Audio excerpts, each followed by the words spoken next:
Too Much Information is a production of iHeart Radio.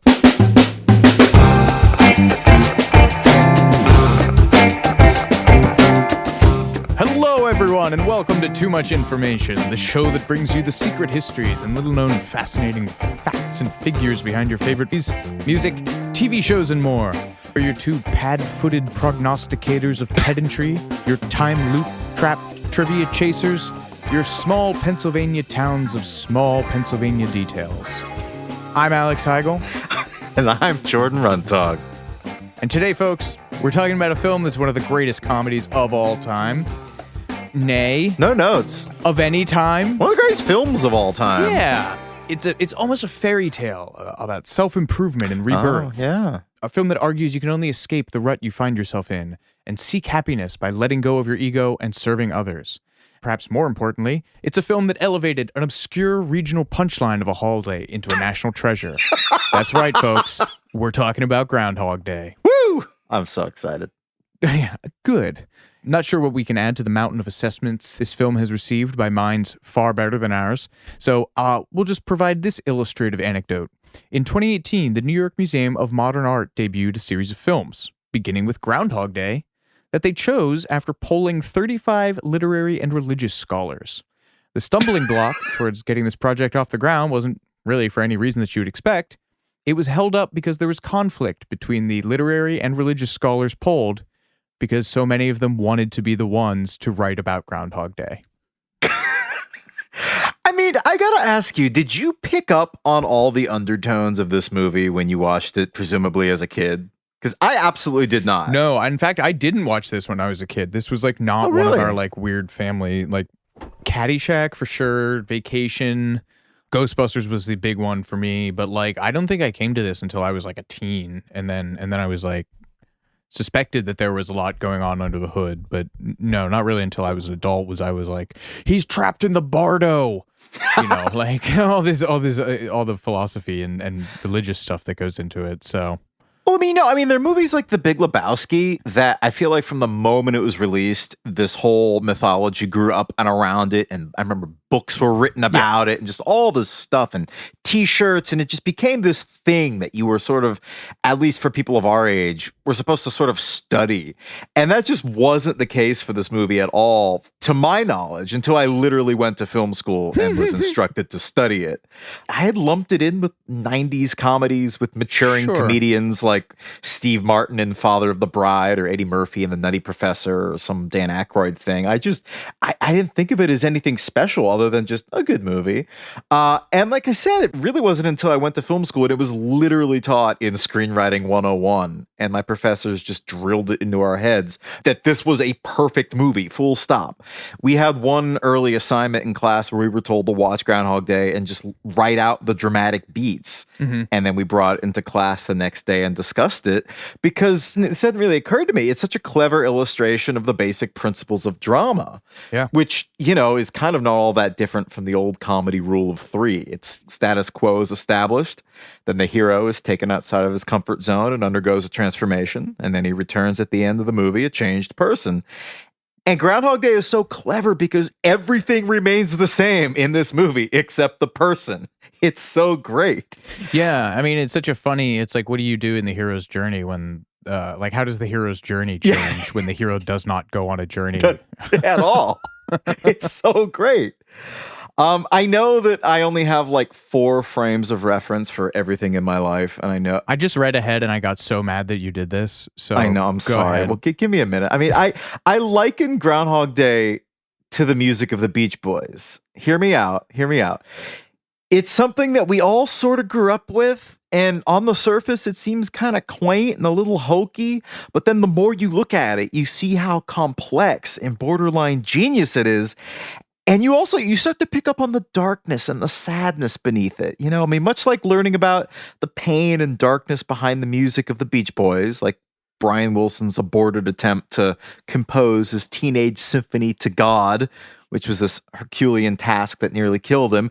You learn about the making of Groundhog Day and just the deep existential dread at its heart. And, it was very nearly this insanely dark movie where Bill Murray was trapped in this small Pennsylvania town for 10,000 years.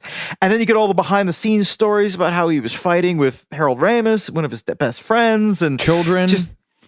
And fighting with children. Yeah, just the number of people's sanity this movie cost.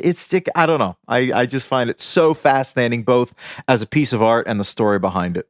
Well, from the convoluted writing process that involved firing and then rehiring the original writer, to the real-life pain animating Bill Murray's performance, to his split from longtime collaborator Harold Ramis, precipitated by this film, to whatever the hell Groundhog Punch is. Oh. Here's everything you didn't know about Groundhog Day.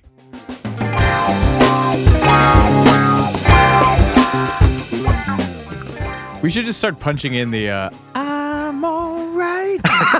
Don't worry about me. That song rules. Dude, Kenny Loggins Yeah, yes he does. I forget, did you interview him or... Yeah. Or Messina?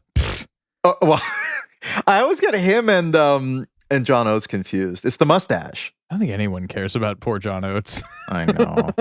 Not even Daryl at this point. Just a legal obstacle. I was going to say, definitely not Daryl. He's filled out a restraining order, right? Mm-hmm. But on to happier topics. Yeah. Groundhog Day. Groundhog Day was written by a guy named Danny Rubin. After moving to LA to pursue his screenwriting dreams, he found himself sitting in a theater in the early 90s, waiting for a movie to start. And to pass the time, he pulled out his copy of Anne Rice's The Vampire Lestat, as one does, I guess. And, because vampires are immortal, if I recall correctly, he started mulling over the idea of immortality. And he went down various tangents that one would in what you describe as a winding, bong-ripping discussion about the topic, what you would do with your time if you were immortal, and how you would change over time if eternal life would then suddenly become boring or pointless, which I think is a topic that was discussed in the Robin Williams movie Bicentennial Man. And also Highlander. Better movie. But in Highlander, they solve it by cutting each other's heads off, so... Again, like I said, better movie. Yeah, better movie. Yeah. Danny Rubin, the writer, thought about men living their lives in a state of perpetual adolescent arrested development. Thinking, as he recalled in 2010, there are some people, those arrested development type men, who can't really outgrow their adolescence. And I thought, well, maybe one lifetime isn't enough. Maybe you need more. Thus inspired, he started work on an idea about a man slowly changing over the course of his eternal life. And as he fleshed out the concept, he soon realized that the idea wasn't very practical as a movie, solely because of the intricacies and expenses of both depicting historical events and then also imagining a future for the protagonist whose life extends over many, many centuries. That's why we'll never get Nick Cave's awesome pitch for Gladiator 2, where Maximus goes to hell, fights his way out of hell, and then is like an eternal, immortal soldier who we see him fighting through like every historically significant war. I was like, Nick Cave literally wrote that as a screenplay. It's like floating. Oh, you wrote around. the screenplay? Yeah, that was his pitch for it. You can see it like floating. He's written other stuff, but that actually got made. But that was like the coolest idea ever that we'll never see. I mean, it's so funny. I mean, you got like, you think of the cigar chomping executive. Immortality. Nah, too expensive. Yeah, immortality sounds expensive. Other influences on this nascent Groundhog Day idea for Danny, I almost said Danny Elfman, for Danny Rubin include the short story Christmas Every Day, which was written in 1892 by William Dean Howells, which I'm not familiar with, and also the works of Friedrich Nietzsche, which we'll get to later. So Rubin, he's thinking, okay, like we said, immortality, doesn't really translate to the big screen. So then he recalled a short story outline that he'd written 2 years earlier, but followed a man who woke up every morning to find out that he was trapped in the same day over and over again. And in what you describe as a genius marriage of convenience, Rubin stuck the two ideas together, which he felt solved two problems at once. By portraying eternity as a repeating cycle instead of a continuous progression of linear time, he eliminated the production costs of constantly changing settings throughout history, and he also believed that the repetitive structure would offer more dramatic and comedic possibilities, because, as you note, comedy works in threes. What would your hell be? Being trapped in the same day, or just being forced to live forever as time goes around you? Oh, because I guess if you're forced to live forever, you have to say goodbye. I mean, I think about being in New York for almost 20 years and saying goodbye to both places that I've loved and people who've moved away, and how sad that's been. So I guess The Citibanks that have closed that you've missed. Whoopi Goldberg lives in New Jersey now. I know it's been very hard for you. you moved away. Oh, So I guess that's pretty sad, but I guess it would be invigorating to see the changes, and every day would be different, as opposed to just the mind-dulling boredom of having every day being exactly the same. But at least you'd have the comfort. I choose the time loop.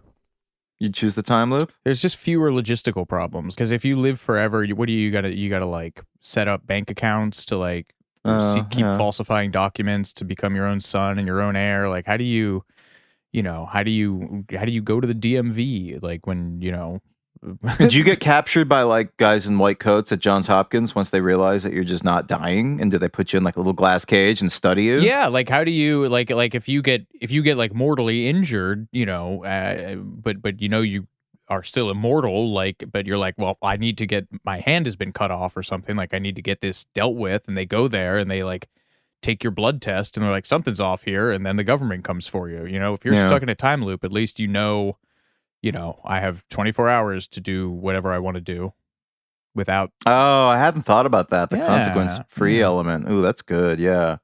Otherwise you'd wind up like the kid in E.T. Like you'd be in like some like clean room for the rest of your life, probably. Yes. This is why we're screenwriters. Sound of bong water bubbling. Yeah, exactly. These are second bong rip ideas, though. These aren't first bong rip ideas. Yes, they are. So, seeking a day to ensnare his heroine, Danny Rubin initially wanted to set the film on February 29th, which I think will be the day we end up dropping this episode. I didn't think about that. This ode to the comic possibilities of a leap year. What day would you have set this movie in? I don't know, man. I feel like the obvious answer to me in terms of mischief would be like St. Patrick's Day, or like some kind of a day that's just known for like public insanity, so you can just go around and get away with a lot more. But April Fool's Day. Does anyone like? I don't know. I have a problem with people who take April Fool's Day seriously.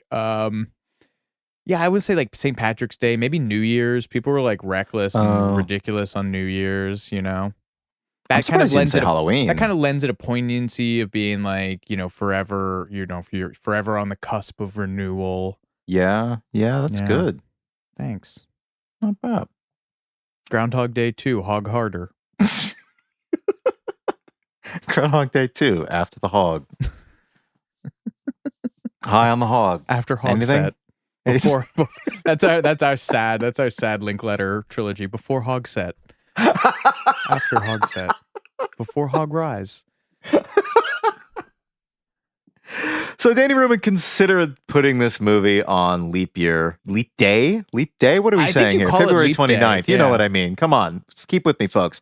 But then when he looked at the calendar, he settled on the next nearest holiday, February 2nd, Groundhog Day, which I pronounced as Groundhog's Day my whole life. It was literally today when I realized that it was singular. So thank you for that. Rubin felt that Groundhog Day worked because, well, enough people were sort of vaguely aware of it, like Arbor Day. Few people knew that there was actually a whole festival around it in the small Pennsylvania town of Punxsutawney. Something that Rubin was acquainted with through a prior job he had writing for a local phone company. Which, does he mean like writing for phone books? I don't know that you need to be a writer. Just like promo cop. I don't know, dude. You used to be able to get all kinds of jobs writing in this country. That's okay, fair. Yes. Print didn't used to be a dead medium. Yes. I didn't realize until recently that they don't have phone books anymore either. We live in hell. But we're gonna get AI porn out of Sora or whatever that tweet was this week where a guy was like, imagine coming home and telling your AI that you want to watch Shrek 2, but with Brad Pitt voicing Shrek and Travis Kelce playing Donkey, and like Mr. Beast pops in and like, you see that tweet? I did, yeah. Yeah, okay. I mean, it kind of sounds like being in screenwriting school, honestly. It's like, you want to sell a script? This is what you do. Sure. Yeah. It's Groundhog Day, but with werewolves. Yeah. That's mine. Kind of would rule. I had a great idea for a script last night just called Jackie Chan Goes to Hell, where you have Jackie Sold. Chan. Yeah, right? Dude, What happens, Heigl? Tell me what happens. Jackie Chan is old and and dies and goes to hell. And as he could either be Dante's hell, or as Big Trouble in Little China told us, Chinese people got a lot of hells. So you basically just get your classic Jackie Chan stunts and fights and hijinks, and he's gonna make some faces at some point, and eventually he has to kill the devil. So is it almost like Jackie Chan in that Robin Williams movie? Yet the second misbegotten 90s Robin Williams movie reference of this episode. Is it like Jackie Chan in What Dreams May Come? Yeah. Although exactly. I guess he's in purgatory. Okay. Yeah, but with more like fighting. Okay. Yeah. Will he fall down a thing with a bunch of light bulbs on it? He sure will. Okay, good. It's the only thing I want in my contract. But Danny Rubin, I guess more cynically, he landed on Groundhog Day because he remembered thinking, it's a completely unexploited holiday. This is a quote. We can play the movie on TV every year, like the Charlie Brown specials. What a hustler. He likes to front later that he wasn't part of the Hollywood machine, but that is a Hollywood exec justification if I've ever heard one. Ironically, Danny Rubin had no further expectations for Groundhog Day besides being a calling card script. He'd already sold a screenplay for the thriller Hear No Evil, which was a negatively reviewed flop, which is only interesting in retrospect because it starred Martin Sheen and Marlee Matlin, who'd reunite on The West Wing later. But his agent suggested that he write another screenplay just to grab attention and get him meetings, which is sort of a semi-common practice for young screenwriters. I remember being told this a lot in school. A lot of genuinely good scripts don't get greenlit in Hollywood just for logistical reasons, like we were talking about earlier with Nick Cave's amazing Gladiator 2, the Immortal Gladiator script. I was often told when I would finish scripts for school that my scripts worked on paper, which was code for, it'd be really hard to translate it to a visual medium without gargantuan costs. So a lot of young writers who haven't had their individuality beaten out of them would sometimes submit scripts that they sensed wouldn't really ever get made, but it was just to show off their unique voice and individuality, which would result in meetings for other projects that they would sometimes get assigned. I'm pretty sure there's a list of famous-ish screenwriters who got their big breaks this way by submitting calling card scripts, but I don't feel like putting it together. And speaking like not feeling like it, Heigl, tell us about the history of Groundhog Day, the holiday. So Ricky Gervais voice, like, groundhogs in it. A cursory internet search will turn up a bunch of articles claiming that Groundhog Day is descended from a European Christian holiday called Candlemas, which is true, that occurs at the halfway point between the winter solstice and the spring equinox. And a lot of people will make the connection with that and a pagan holiday called Imbolc, which is, I think, Celtic. And so there's a lot of stuff on the internet that's like, did you know Groundhog Day is descended from a pagan holiday? Candlemas's Christian roots come from the point in Jesus' life when Mary and Joseph presented him at the Temple of Jerusalem, and supposedly part of Candlemas Christian superstition lore was that if there were sunny skies that day, a stormy and cold second half of winter was in store for you, while cloudy skies on Candlemas signified approaching warm weather. This makes me feel a lot better because my whole life I was confused why the groundhog seeing its shadow meant 6 more weeks of winter, because a shadow means it's sunny, and you would think that means that winter's easing up and you've got spring on the way. So I guess I still don't have an explanation, but I feel better knowing that it's ancient and therefore doesn't have to make sense. Yeah, I mean, buddy, if that's the first inconsistency you uncover in Christianity, you're in for a long, hard road. So when this expanded into Europe, specifically Germany, that lore was broadened to include animals and their shadows. Various people will claim that they were using things like hedgehogs and also badgers, which is amazing. Can you imagine Badger Day? That's just cool. Like a big feral badger. However, I did find at least one person, a Brandeis grad student in history, at her blog, Tales of Times Forgotten, claims that this is all horseshit. She writes that while Groundhog Day does originate from Candlemas, there is little historical effort to suggest that Candlemas had anything to do with Imbolc. Imbolc, she says, is only mentioned in Old Irish literature in the 10th century AD, as opposed to Candlemas, which can be found in Old Latin texts as old as the 4th century AD.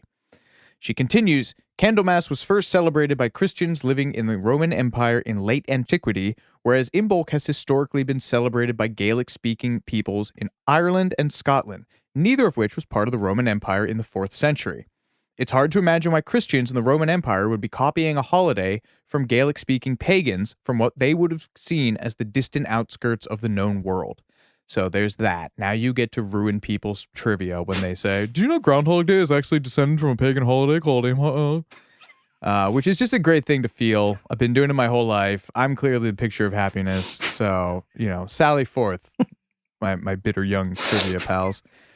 Anyway, when the Pennsylvania Dutch got their grubby little fingers into that corner of the world. Little pale, bony fingers. Yeah, expanding Candlemas and the weather-predicting animals to the Keystone State, they ran into the problem of not having badgers or hedgehogs around. One thing they did have, though, were groundhogs. So, consequently, the earliest mention of Groundhog Day is a diary entry from February 1840 by a Welsh guy from Morgantown, PA, commenting on this weird thing his German neighbors were up to. Just like reenacting the opening of The Lion King with a groundhog. Yeah, it was just like I just like the idea of him like sort of peering his head out of his house. Honey? He's like, yeah. The Lieberschnitzes are doing something really weird. The first reported news of the holiday was supposedly made by the Punxsutawney Spirit of Punxsutawney, Pennsylvania in 1886, with the holiday being made official the following year thanks to Clymer Fries, the paper's city editor.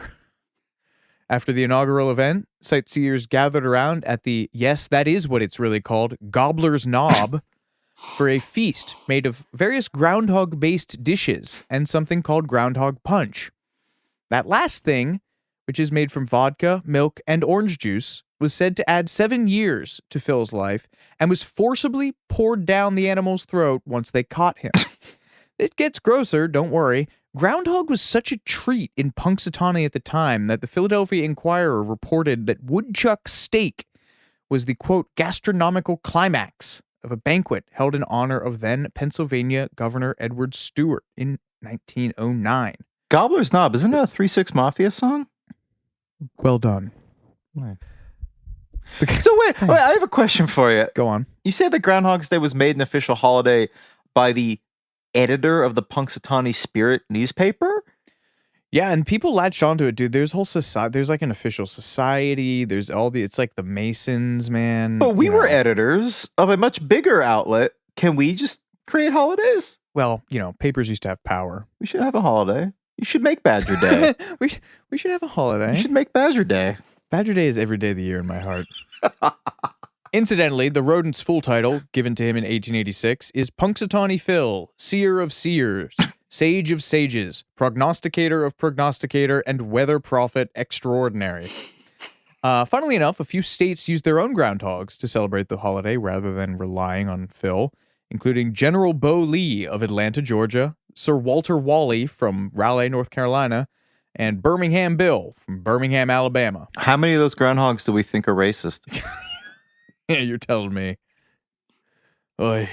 His shadow, it doesn't count if he sees his shadow from underneath a burning cross, right? Oh, wow. The National Climatic Data Center compared U.S. national temperatures from 1988 to 2012 to determine the accuracy of Phil's predictions. And that little idiot has an accuracy rate of 39%, or less than what he would get if you were just flipping a coin. However, that's better than a lot of people's batting averages in the major leagues, so maybe he's onto something. They're actually doing something, and that's true. And he is not. Perhaps we would do well to heed the suggestion of the People for the Ethical Treatment of Animals, or PETA, who have called now at least twice to replace Phil with an animatronic groundhog for a cruelty-free holiday. That gives me PTSD to run down Chuck E. Cheese's in my Massachusetts suburb. Who gives a shit? Just let him. Who cares? Nothing matters at this point, man. Just make it a robot groundhog. Doesn't matter. Because then old Bill de Blasio can kill as many of them as he wants. Oh yeah, what happened? They just dropped it? Yeah. It was in New York. I mean, it must have been a Staten Island Chuck. Come on. Right. Oh, we didn't mention Staten Island Chuck. No, we didn't. This is about Pennsylvania. Staten Island's been living too well for far too long. I'm taking them to task. Yeah, for the unfamiliar, Bill de Blasio was doing the Groundhog Day at Staten Island, which, their groundhog's name is Staten Island Chuck, and the little bastard wriggled his way out of old Bill's hands and fell and then died later. I didn't know he died. Yeah. Requiem in Terra Pax and so forth. He's probably in hell, though. He's in Staten Island. He's almost assuredly racist. I'm just imagining if he was used for some kind of bizarre monster signal. It's left on somebody, left on Bill de Blasio's doorstep or his bed or something. Like the Teamsters Union leaves a dead groundhog. That'd probably be the Landscapers Union.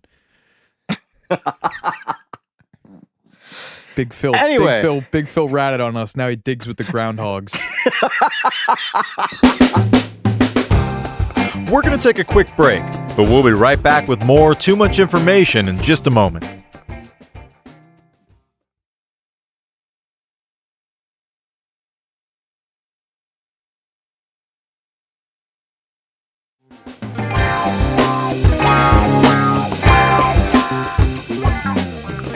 Back to the film Groundhog Day.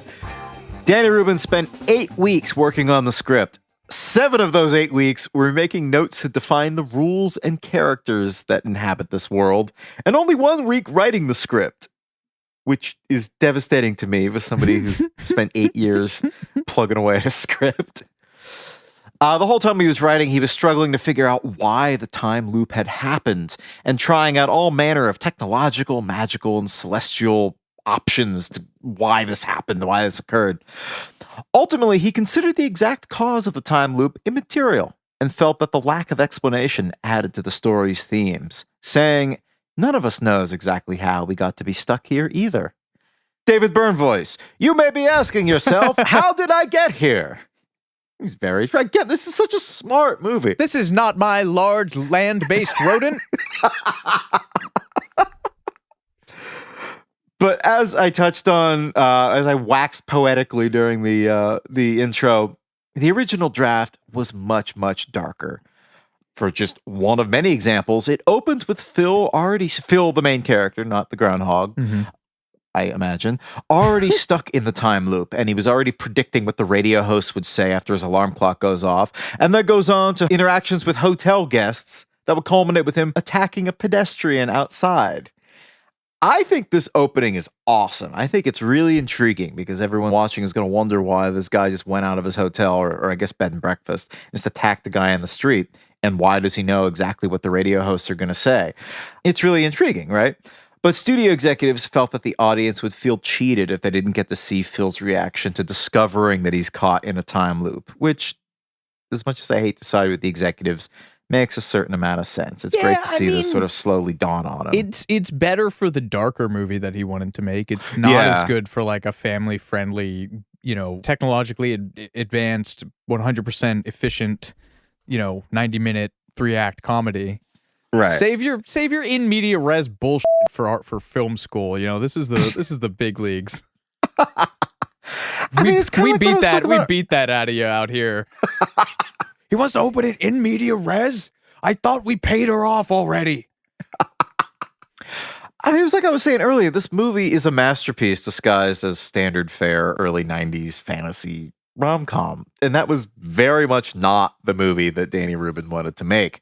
And as much as I love the finished product, I wonder how good this movie might have been if they just leaned into it being truly weird. Like if Michel Gondry had directed this, how cool that would be. Yeah. Yeah, I mean, it would have been a much different film and probably wouldn't have made as much money and still be lodged in the hearts and minds of everyone. But, man, I'd have liked it. Yeah. And when director Harold Ramis rewrote the script, which we'll talk about more in a moment, he added the opening for context with Phil at the TV studio doing the weather and kind of how he wound up in Punxsutawney to begin with. Initially, the studio wouldn't even greenlight the script without an explanation as to why Phil got stuck in this time loop. And so they came up with kind of not great explanations, ranging from an ex-girlfriend's curse on Phil to a scientist's malfunctioning machine. Ooh, I really don't like that one. The studio continued to push for having an explanation for the time loop, all during production, but Harold Ramis and producer Trevor Albert settled on a classic movie-making scam. They slated the, quote, explanation scene for the very end of the shooting schedule, where it was virtually guaranteed to never get filmed because movies always run, late. And they secretly agreed that even if it was filmed, they would get rid of it in the edit, which is good. I like the fact that there's no explanation for it. Oh, yeah, it makes it so much better. It's so cool, yeah. Danny Rubin said that the comedy beats of the script were the easiest to imagine. He said one of the earliest scenes he wrote was about Phil using the time loop to have sex with women, and another being dedicated to seeing how far he could get outside the town of Punxsutawney before the clock reset and he was back in his bed at the bed and breakfast. But like I said earlier, Rubin's draft was much darker than the film ended up, focusing on Phil's loneliness and allowing him to free himself only after realizing that he could use his situation to better the lives of others. Interestingly, the passage of time in this early draft was marked explicitly with a really unique device.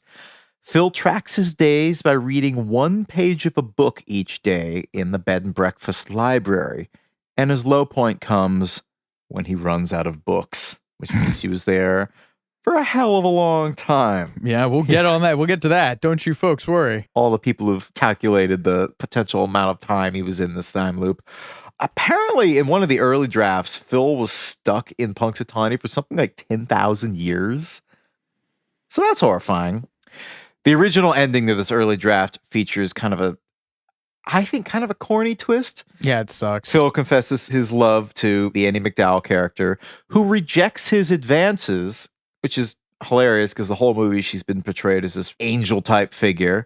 She rejects him because she's not ready to accept love because she's trapped in her own time loop. I hate that. I hate that a lot. It also, I think, switched perspectives so that she would... So this was when they still had the voiceover in, and so she would suddenly be narrating the movie, is what I read. Which just sounds, weird. Yeah, horrible. I mean, that's almost interesting, having a movie that's told for 95% of it through the voiceover of one character and then have the voiceover switch. I've never heard of that being done. That's kind of cool in its own way. I mean, Danny Rubin, I guess he really liked to subvert. Yeah, he sure did. Traditional. Yeah, sure did. So yeah, that twist ending, a rare misstep for Danny Rubin. I also heard there's a version that was going to end with Bill Murray's character killing himself, only to wake up and discover that he was back in his own bed and the day still wasn't over, which I guess means he hadn't tried killing himself the entire movie up to that point, or the potential 10,000 years he was stuck in that time loop, which I find hard to believe. But that would have been a cool ending if they hadn't burned that device earlier in the script and he jumped off a cliff or whatever after Andie MacDowell rejected his advances, and then he just woke up back in the bed with the alarm clock going off, and then just see him open his eyes and just roll his eyes and then cut to black, credits roll. It's pretty good. That's grim, which is good. Yeah, this is good. We like grim. Yeah. The script was apparently shown to upwards of 50 producers, and it ultimately came to Harold Ramis via his agent as he was about to embark on a phase of his career that could broadly be termed redemption comedies, like Multiplicity, Analyze This, and Bedazzled. You know, you got your men are stuck in various phases of idiocy in their life, and they get redeemed by the end. And everyone rejoices. He liked Rubin's script, but reportedly said he didn't laugh once while reading it. Ooh. Yeah. Rubin had two offers for Groundhog Day, one from an indie studio with a lower budget where he would maintain creative control, or one with a higher budget from Ramis and Columbia. When he went with Ramis and Columbia, he lost some control over the script. Ramis added humor, cut the part where Rita gets stuck in her own loop, and eventually, the studio just went and denied Rubin's option to turn in a third draft, and Ramis took the whole project over. He removed the character of Rita's boyfriend, Max. He cut out Phil's narration. He cut every scene where Phil attempts to escape from Punxsutawney. Which I really like because it makes the story so much more claustrophobic. And I've heard it described evocatively as Phil goes from being a prisoner of the town to the god of the town, which is cool. It is. Ramis streamlined Rubin's script into a 3-act studio movie by boiling it down to a very clear arc. This is the worst day of Phil's life. What would make it even worse? Repeating it every day. That's so good. God, that's so good. That's so Harold Ramis, too. The dialogue in the original version of Danny Rubin's script is a little on the nose. You can see earlier drafts of Groundhog Day online, and there's one scene between Phil and Rita, Andy McDowell's character, in the diner that reads as follows. Phil's voiceover. Me and Rita together was the most obvious thing in the world. Phil to Rita. Have you ever felt like you were reliving the same day over and over again? Rita. Like deja vu? Phil. More like deja. Rita. So you think you've been here before? Phil nods. And how does this evening turn out? Phil. I'll tell you what I do know. Even in a day as long as this, even in a lifetime of endless repetition, there's still room for possibilities. Blech. It's just dead on. For somebody who's so good at coming up with ingenious premises and great structures, that dialogue is pretty horrendous. That's why we have script doctors. Says the guy who has never Doctor to script? hasn't completed, no, me, Oh. who hasn't completed a script in 15 years. Nice. Oh, no, Oh. 10 years, sorry. Nice. Ultimately, Harold Ramis's rewrite turned this scene into Phil asking Rita to describe her dream man, which is great because it both showcases the Phil character's deviousness. He's researching so that he can use that later, and also gave Bill Murray ample time to act like a ledge because he's like, everything she says like sounds like me, and me again. It's such a great way to twist that scene. I also read that Harold Ramis and Danny Rubin, or maybe just Danny Rubin, use the famous 5 stages of grief model from psychiatrist Elizabeth Kubler-Ross's book On Death and Dying as a way to outline their script. I guess they wanted to show Phil going through the, denier, anger, bargaining, depression, and acceptance of his whole predicament, which is ironic considering her book is called On Death and Dying and Phil can't die. Ramis's version attracted Bill Murray to the project, but the two immediately clashed over the film's tone, with Murray hoping to highlight the philosophical elements and Ramis wanting the comedy foregrounded. The studio was happier with Ramis's draft, but they ultimately rehired Rubin to reassess the script and give notes. I kind of feel bad for old Danny Rubes just getting kicked off and then brought back, essentially. Well, I'll explain why. Ramis was actually ultimately just using Rubin as a bulwark against Murray. He thought sending Rubin to work on the script with Murray would stop Bill Murray from bombarding him with early morning phone calls about the character and the tone of the script. And then once, when Ramis called to check on their progress, Murray asked Rubin to pretend he wasn't there. They call that foreshadowing in screenwriting school. Ooh. Yeah, so imagine signing over your project, being denied the chance to turn in a revision after someone else hacks it up, and then just being rehired to run interference for one of the world's biggest comedy stars because the director didn't want to deal with him anymore.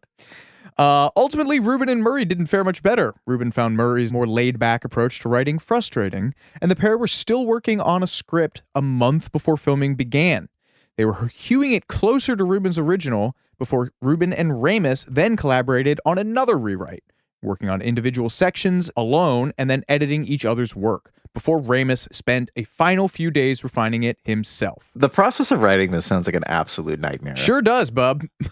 all the back and forths with all the egos and all like the rules of the world and everything. Yeah. But apparently Harold Ramis was turned off by what he viewed as Danny Rubin's earnest preachiness and sweet sentimental moments. And instead he made it a much more grouchy but funny script. Some scenes that were written but not filmed include Phil praying at a church, gambling, and a scene that Murray personally vetoed of Phil stripping naked to force an elderly man out of a swimming pool. I wonder how stripping naked forced him out of the swimming pool. Huh. They also cut a bunch of scenes where Phil goes to sort of ridiculous lengths to prevent tragedies in town, all in the name of making efficient use of his time as the town Ubermensch. It's just, he knows all the bad things that are going to happen in town, and he can only be so many places at once, so he has to get creative. And one of these ways includes Phil putting a large rock in a road to stop a truck delivering fish, because later that day at a restaurant, a patron would choke on said fish, which is really clever, but pretty unwieldy. Yeah, it's a good thing that got cut. Yeah. A large pain in the ass that was filmed but didn't make it into the finished movie included a breakdown where Phil gives himself a mohawk, spray paints his room, and destroys it with a chainsaw. They filmed this scene for 3 days before deciding to go with a much simpler scene of Bill Murray breaking a pencil on his nightstand, only to see it reappear whole the next morning, which basically conveyed the same message in a much simpler and less scenery-chewing way. They also nixed a scene in which Phil kills the groundhog in its lair to try to end the time loop, which is a hilarious leap of logic, because this was seen as too close to Bill Murray's character in Caddyshack. He was, licensed to kill groundhogs. Was it groundhog or a gopher? I think it's a gopher in Groundhog. It was a gopher. Caddyshack, Okay. Yeah. Greasy grimy gopher guts. Right? Isn't he singing that at one point? That's right. You're right. However, he did pay tribute to Caddyshack, one of his first collaborations with Harold Ramis, with his Be the Hat line, in which he and Rita are playing cards and trying to throw them into the hat. That is a reference to Caddyshack and its famous exhortation to be the ball. Hilariously, given all this conflict with Bill Murray, Harold Ramis, like pretty much every director from 1988 to 2008, originally wanted Tom Hanks to play the role of Phil, but he ultimately decided against it because Hanks was, quote, too nice, which I think is a lot of reasons.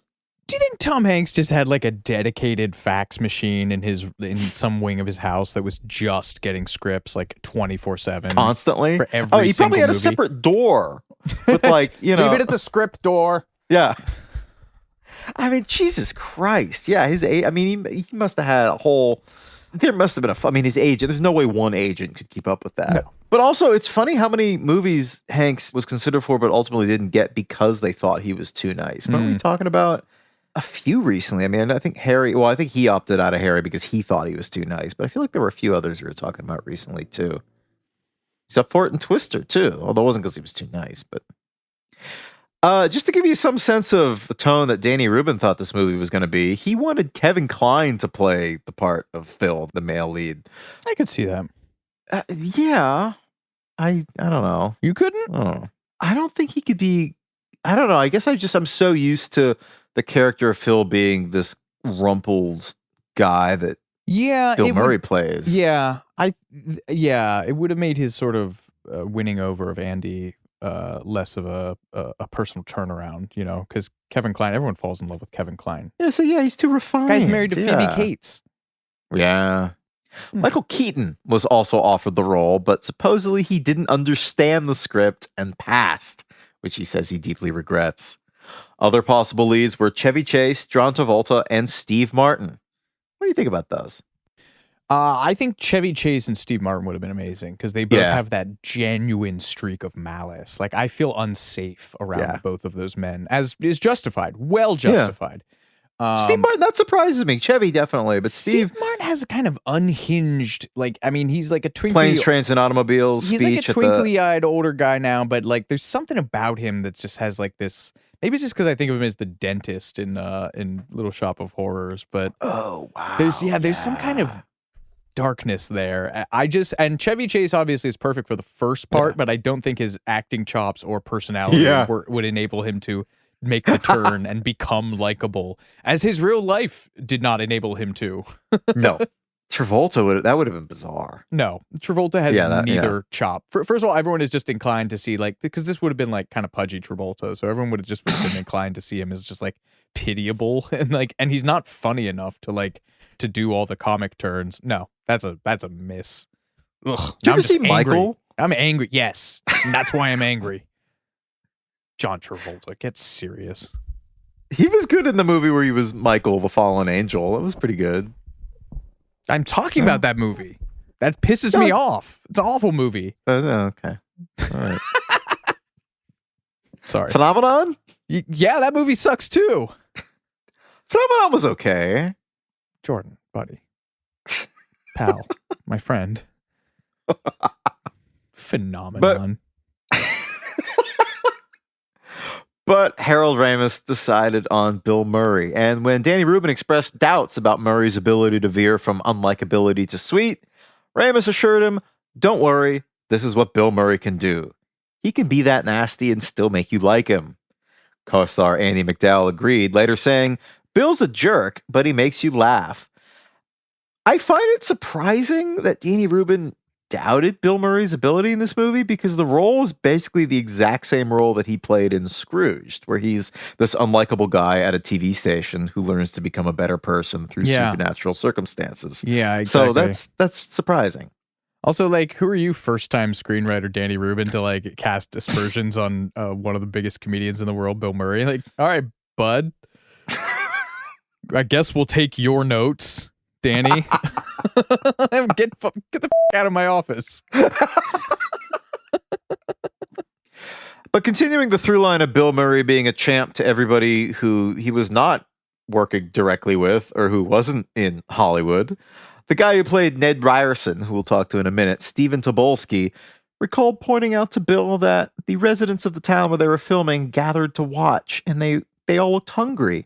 At which point, Bill Murray ran into a nearby bakery, bought them out of danishes, and tossed them into the crowd, presumably Frisbee style. It doesn't say that, but I'm just guessing. You have to imagine it. Yeah. Yeah. I mean, there's talks about him like going out when they were shooting Ghostbusters and just like handing out like $100 bills to people on the street. Just like he does genuinely seem to care about the little people. Yeah, sure. And then there's the allegations. Yeah, I mean, I have a hard time justifying. I mean, do we think Bill Murray is actually a good person? Capital G good person or bad person? Or side note, do we think he does all these grand gestures of generosity to cover up some sense of inner guilt for bad things he has done? Maybe. I love Bill Murray. Bill Murray's a beloved guy. I don't know why I'm even going down this road. No, for sure. But I mean, there are a lot of allegations about him, and you got to address those the same way you do anybody else that those are out about. I think that duality has been part of his brand for so long that maybe he kind of got away with a lot because people were like, "Oh, Bill's just being Bill," and that's maybe a little more sinister than anything, to build your brand around kind of just publicly being a dick to people and then not actually having and not ever making the face turn in the final third of the movie. I love how Dan Aykroyd would refer to him as the Murricane. Yeah. Which I appreciate. How's Dan Aykroyd doing? He's still hawking that good. vodka in the skull-shaped bottle. That's one of like 3 facts I know about him that I hold dear to my heart. He has webbed toes also. Oh, all right, I'm stopping you right now. Jesus Christ. What are you, Quentin Tarantino? Quick thumbnail sketch of Harold Ramis and Bill Murray's collaborations. In Spotlight! In 1969, Harold Ramis was accepted into the Second City, an improvisational Chicago sketch comedy troupe that would birth the careers of not just Bill Murray, but John Belushi, Dan Aykroyd, Mike Myers, Chris Farley, Stephen Colbert, and everybody. Like, the list goes on. Ramis credits an LSD trip, however, with realizing he didn't belong in a live performance situation and briefly left the theater, only to return and find that Belushi had taken his spot. And this sort of, typecast Ramis into the straight man role that he would play for years. Meanwhile, Murray followed his brother Brian's path to Second City, but struggling to make ends meet in the realm of improvisational comedy, to the surprise of no one, Bill was arrested at Chicago's O'Hare Airport at only 21 years old with a whopping 10 pounds of marijuana. Wow. The arrest is something he credits with re-energizing his dedication to comedy and acting. Didn't Tim Allen get busted for some phenomenal amount of coke that he was smuggling through? And then he flipped and then he ratted out all his buds. Yeah. I don't know how presumably all those guys are dead now, but I don't know how he made that. Maybe it's the other way around. You will take this role in this shitty sitcom, or else we will. But no, I want to do something edgy and meaningful. That's interesting. Being forced into a lifetime of network no, because he got whatever. Moving on. I'm not letting. We don't know where that money went. I'm not letting. You will take this terrible role that pays you way too much, and you will pay 99% of that to us. Oh, maybe it does launder. Or maybe else it's we'll take you out. I don't know. I'm done thinking about Tim. That's a script. That's a script right there. King of Comedy 2, King Harder. Get some unhinged. Okay. King of Comedy 2, Heavy Lies the Crown. Okay. No, you're onto something now. Yeah. We're cooking. Yeah. There we go. I love this. Bill Murray and Harold Ramis met when Bill Murray was a teen because Harold Ramis, he's 6 years older, and he was initially friends with Bill's older brother, Brian Murray, through Second City, who has a small part in Groundhog Day. And Brian took Ramis to meet his brother Bill at a local golf course where he ran the refreshment stand. It was his teenage job, which I just think is adorable that that's where they met, on a golf course, which is fitting considering Caddyshack. Ramis and Murray stayed in each other's orbits for the next decade or so through National Lampoon, although Harold Ramis would decline Lorne Michaels' offer during Lorne's wide poaching of the Second City to join what would become Saturday Night Live.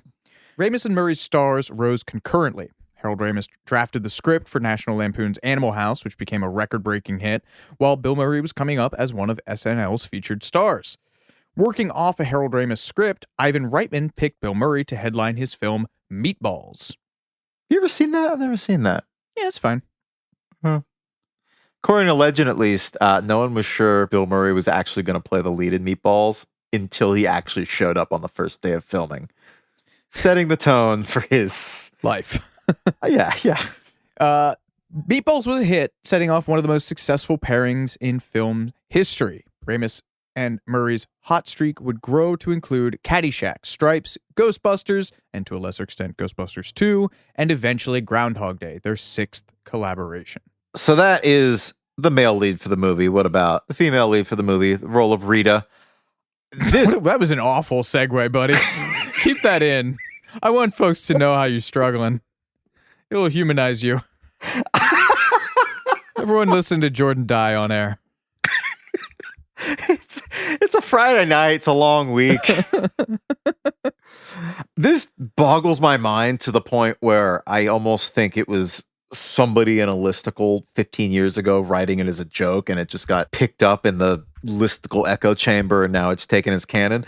Apparently, they were considering Tori Amos, the beloved singer, songwriter, and pianist, for the role of Rita, which is just... I've never heard of her being considered for any other movies. I had no idea that she has any kind of acting background. I don't fully get it. Oh, well, so it seems to stem from her being photographed by a British magazine that she is in a room with a bunch of scripts, and Groundhog Day is one of them, can be seen as one of them. Oh, and I think this was before the film had even, I mean, this was before, it was like just like her in an office or something. So that's interesting. Yeah, that makes sense. I mean, she would have been at her, sort of peak of fame at this point. They're always trying to break actresses in or musicians into acting, but I had no idea that she was, because she hasn't really acted much since, right? I don't think so. No, I'm pretty sure not. Yeah. She's so cool though. I didn't realize that she was like a prodigy. Like she, I think, is still the youngest person to have ever been admitted to the Peabody Institute at Johns Hopkins. She was 5. That's nuts. 5. Then she was expelled at 11, I think, for playing rock and roll. I forget. It was some like really puritanical reason, if I remember correctly. Good for her. I interviewed her. She was exactly as whimsical and supernatural seeming as you'd hope. Nice. Yeah. Production considered auditioning comedians to play opposite Bill Murray, but they didn't want to have someone who was going to be, vying for laughs and mugging against the very mercurial, very improvisational Bill Murray. And instead, they sought somebody who would just be a ceaseless torrent of warmth and intelligence in the form of Andie MacDowell, who is great. Bill Murray really liked her because she reminded him of his first girlfriend that he had in the 2nd grade. That's cute. Yeah. She chose to speak with her natural South Carolina accent for the film, which caused a minor rewrite to the line, "Oh, let's not spoil it," when Ned Ryerson, the annoying Ned Ryerson, proposes a 3-person celebration because her accent made the original word ruin difficult to understand. How would that be rendered in a Southern Let's accent? not ruin it. Oh, yeah. Oh, nice. Yeah. Hey, Gaga. Wow, you're better than ChatGPT for my accent. Thanks. Well, when it puts me out of a job someday, I'll say, at least I could do a better Southern accent than these. Yeah, they used to tell me I was better than you. Did I ever send you? I cloned my own voice I remember those drafts. Yeah, that was pretty. Yeah. That was pretty great. Yeah, maybe I'll splice that in here. Hey guys, I generated my own voice through some voice cloning software. Does this sound anything like me? Speaking of annoying conversations that nobody wants to have, this brings us to, he's a beloved, I love him, I can't help but love him, Ned Ryerson. Ned! Needle Nose Ned Ryerson! You know, everybody knows Ned. He's played by Stephen Tobolsky. And he said that shooting the movie was sort of like being in it. Harold Ramis couldn't decide on the weather conditions for the background of Phil and Ned's encounters, so he shot their 9 scenes together multiple times in differing conditions.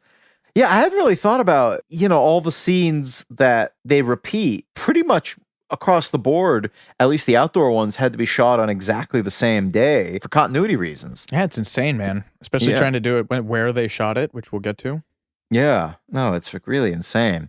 And just all the little challenging things about just even like the extras in the background, having to match their movements over and over again, which is, harder than you think. And I think there's some CinemaSins video that shows that sometimes there are like actors in slightly different places or little things in the background. Yeah, I know. That chud. During filming, Harold Ramis and screenwriter Danny Rubin wanted to add another Ned Ryerson scene at the last minute, so Tobolsky wrote up a scene in which Ned Ryerson explains numerous insurance policies, he's an insurance salesman, to Phil Connors, basing the interaction off of his own insurance guy. And supposedly the insurance guy later watched the movie and called Tobolsky and thanked him for portraying insurance agents accurately rather than mocking them. Which is funny, because that was not my takeaway. Yes, I believe he assumed he had been knocking them. Yeah. Stephen Tobolsky's funny. He's this, veteran character actor. He's got the TMI honorary prefix, veteran character actor Stephen Tobolsky. Sure. He tells the story of making the Jason Priestley comedy Calendar Girl with another guy named Kurt Fuller, who's a very similar character actor. And Kurt also auditioned for the role of Ned Ryerson and was openly talking about how he had the part all wrapped up and in the bag when they were making this other movie together. So when Tobolsky kept getting callbacks for this role, he kept it quiet on the set of this movie because he didn't want to make things awkward with his co-star.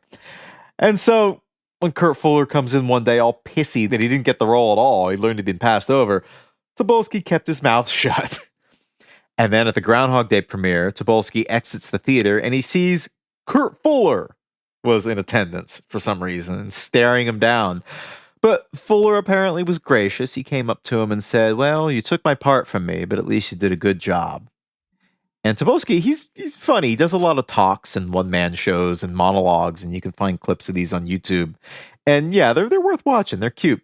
He tells this story about being in ancient Roman ruins in the south of France with his family on vacation, and he got recognized by the guy selling tickets. He said this guy couldn't speak English, but he knew the word Ned. As you meditate on that, we'll be right back with more Too Much Information after these messages.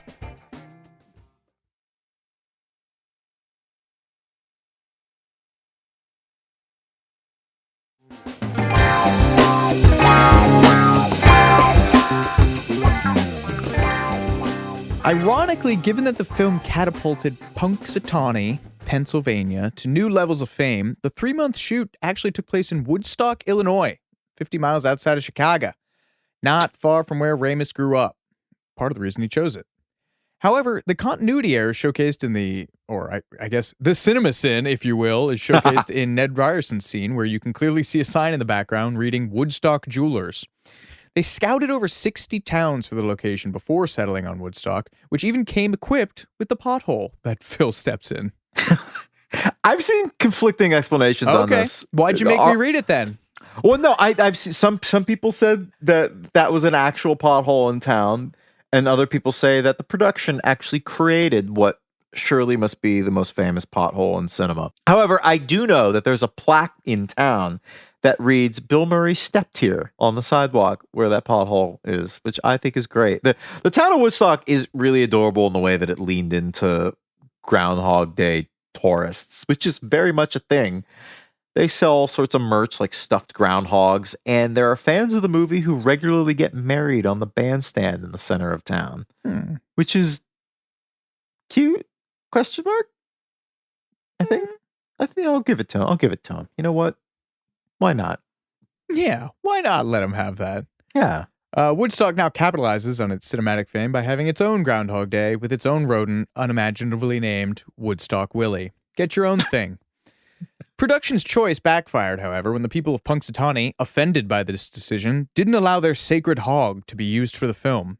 Production had to breed You heard me. Production had to breed a small family of the little bastards for their uses. While the film differs from IRL Punxsutawney in that the insanely named Gobbler's Knob is actually located in a wooded area on the city limits, not in the town center, Punxsutawney did send their own representatives to ensure the accuracy of the actual ceremony. In later years, Ramis and Murray have both come to Pennsylvania to act as honorary grand marshals for the day's activities, so at least there are no long-term grudges. This was probably helped by the God. This was probably helped by the fact that the movie boosted attendance for Punxsutawney's Groundhog Day from around 5,000 people to 35,000 people, according to Tom Dunkel, at one time the president of the town's Groundhog Club. Did you ever go? You're a Pennsylvania boy. Oh. It's freezing in that part of the world. Why would you go there? And then they just hold him up. They do the whole rigmarole, and then what's there to do? Just get drunk? Sure. Buy stuffed animals? Sure. They're made in Vietnam. Like, no one cares. I don't get it. We were probably befitting Illinois in March, chunks of the shoot were conducted in temperatures as low as 20 degrees, which left Bill Murray irritable and chapped, being outside filming for up to 12 hours a day. Stephen Tobolowsky recalled that for their scene, to prepare for having to repeatedly immerse his foot in a freezing puddle, Murray first wrapped his foot in saran wrap, then a layer of neoprene, then 2 pairs of socks, then his shoe. As soon as the shot was finished, Tobolowsky explained, Bill walked off, and then came the torrent of expletives until he was rushed into the building, where there were 3 of the women from the costumes department with blow dryers. They ripped off his socks and ripped off the neoprene and ripped off the saran wrap and started blow drying his foot with hot air so he wouldn't get frostbite and lose his foot. Meanwhile, Andy McDowell did actually get frostbite, and the weather was so cold at points that actors began having trouble articulating their words after a while because their tongues were so cold. I am the weather. The warming weather, then, as shooting progressed, presented new problems. Temperatures began to creep past 80 degrees, and then production had to start bringing in fake snow to make it look like winter, but actors and extras had to continue to wear their winter garb in the heat of summer. The shifting skies and lighting conditions of the season were big problems.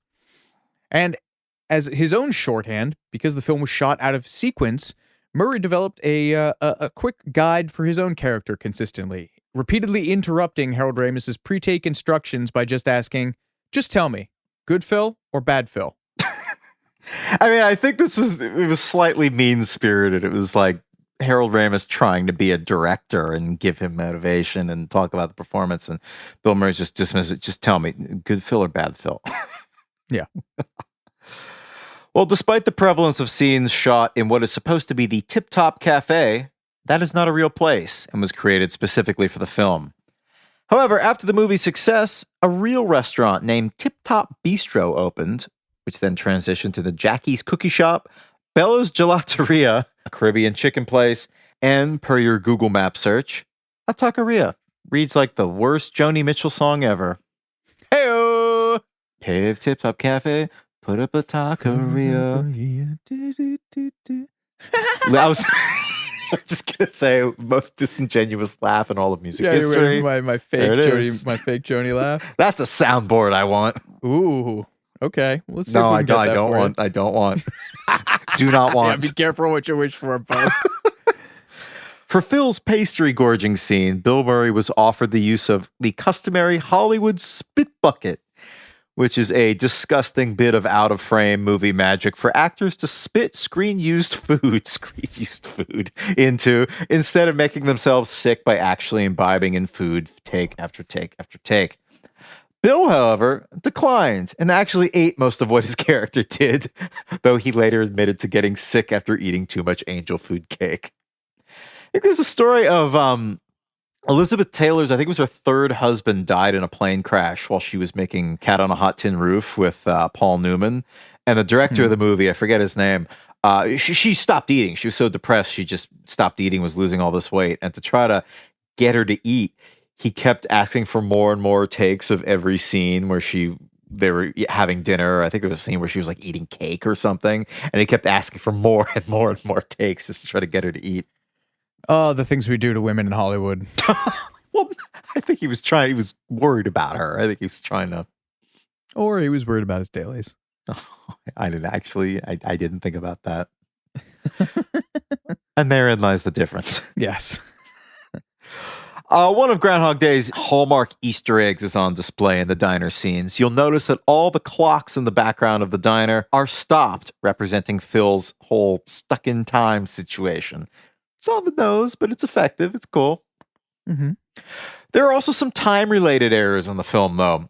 Bill Murray is actually the one who pointed them out. He said, even though it's sunny out when I wake up every day at 6 a.m, in the real Punxsutawney, Pennsylvania, the sun didn't rise until 7:25 on Groundhog Day. I guess we goofed. Cinema sins. Yeah. Ding!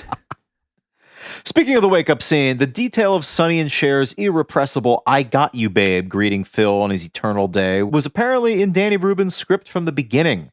Rubin would later say it was because of the song's unique reprise at the end. He's quoted as saying, if you listen to the recording at the very end, it sort of winds down with a big, slow, do it with me. I hate this song so much. I got you, babe. And you think it's over, and then it creeps back in. I got you, babe. I got you, babe, over and over again. I thought this repetition was perfect. The timing never worked out for them to use it in the movie that way, but I guess because it's a love song, and because even though it's catchy, it would drive you crazy after a while, it was always a good idea. It is. It is the perfect song. It's hilarious. Oh, it's so annoying. Speaking of the other music in the film, Jordan. That's right. Another fun Bill fact. Hashtag Bill Facts. Tweet at us, folks. When Phil is learning the piano at his teacher's house, he stumbles over Rhapsody on a Theme by Paganini by Sergei Rachmaninoff. Paganini, you Philistine. I'll keep that. Just to show what a better musician you are than me.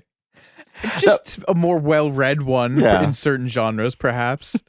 Paganini's the guy. Paganini's really fascinating. He's like the one of the original like sold his soul to the devil guys because he was like constantly sick and like on the verge of dying and like a complete wastrel on stage. But he was would do these insane showy bits of. He always had this long black cloak and he would do these insane showy bits of, showmanship where his he would break one string on his violin at a time and finish an audience on one string. And his joint, he was like double jointed. They think he had Marfan's, the same thing that Lincoln had. And so he could make these incredible stretches on violin. And so his compositions are so tough to play that they've all found like a second life as like chop busters for guitar. In fact, in the Paganini's Caprice, I think the 18th one is in the movie Crossroads. It's quoted at the end when it's like a recurring thing in the movie that Ralph Macchio's character is trying to learn how to play. And then in the climactic guitar fight between Steve Vai and Ralph Macchio, I think might be Ry Cooder, might be Eric Johnson. Somebody plays Paganini's Caprice in the end there. So quick sidebar on Paganini. Did you just do that? Like off the wow. Proving my point. I can't even say the guy's name. Well, that's all much more interesting than the hashtag Bill fact I had, which was that's actually Bill Murray playing that song when he arrives at his piano lesson.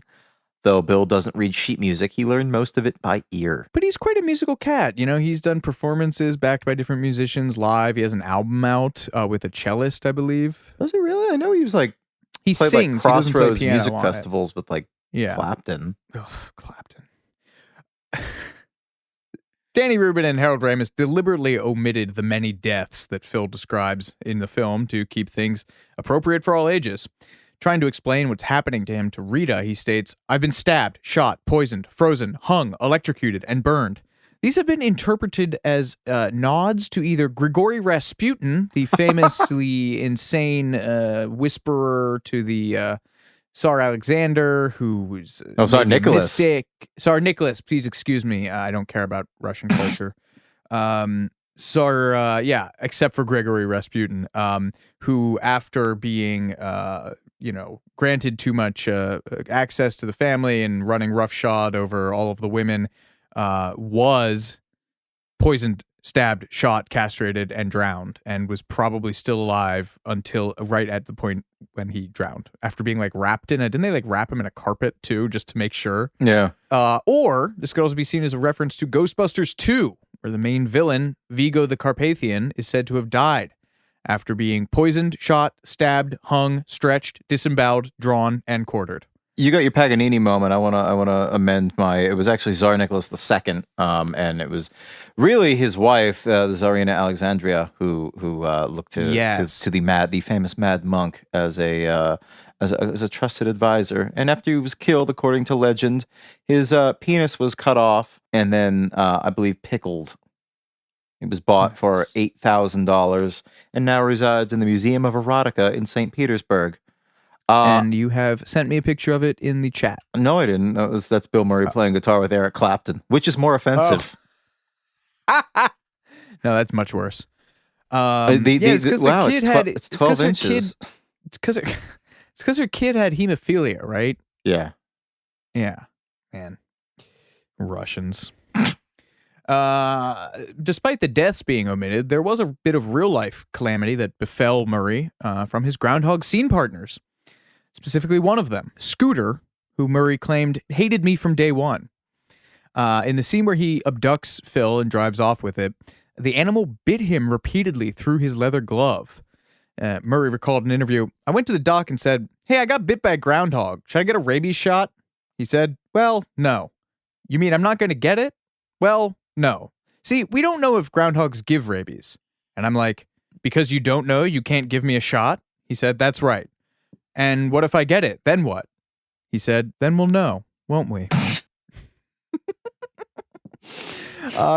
Comedian and character actor Paul Lynde was the inspiration for one of Groundhog Day's best bits. Yes. In one of Lynde's routines, he describes how he once drove through the San Fernando Valley while drunk, and after crashing into a mailbox, was pulled up on by the police, who held him at gunpoint. He leaned out his window and he said to them, I'll have a cheeseburger, hold the onions, and a large Sprite. Oh, you got to do it like, I'll have a cheeseburger, hold the onions, and a large Sprite. That's a good Paul Lynde. No, it's got to be quaver. Large Sprite. Sprite. Now I'm veering into Katharine Hepburn. Katharine Hepburn. He's a menace. A similar joke was also told by Shecky Green, involving him driving his car into a Las Vegas fountain, thus fulfilling our long bygone comedians that Jordan is peripherally aware of. I think he just died. Oh, well. Yeah, he did. He just had a New Year's Eve. Oh, bummer. Oh, Shecky. Oh, Shecky. We hardly knew you. 97, damn. Yeah, it was time. Sadly, much of Bill Murray's time with Harold Ramis on Groundhog Day was affected by a messy divorce from his first wife.